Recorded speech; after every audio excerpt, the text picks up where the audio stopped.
Hello, good afternoon to all. Tid kaayo ko sobra sa mga damit na binigay sa aking kapatid. Una, pasalamatan ko muna siya ang nagbigay nito. Tid ko na wala pang ka-boyfriend, choreng. Ay excited sa akin. Kabibi na din ako, puhon sa. Sobrang cute ng mga damit nito. Ang liit-liit, pambibi talaga to. Ay excited sa nakatingin. Mga tila nito nga mga damit na to, mga mamahalin talaga. Excited na din ako kasi maliit na lang yung gastusin ko sa pangdamit ng baby. Sobrang excited na talaga. Excited na ng mga damit, guys. Sobrang ganda ng mga damit. Ang ganda ng mga tila. Mamahalin talaga ng mga damit na yan. Kalain na bigyan ako ng ganon. Pa ako nga kabili ng mga damit-damit sa mga baby.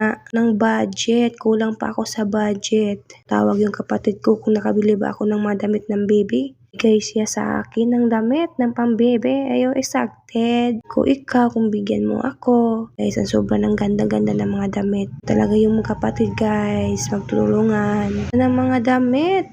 Na-in love ako. Damit lang, na-in love na ako. Kaya kung mayroon na, sure. For watching.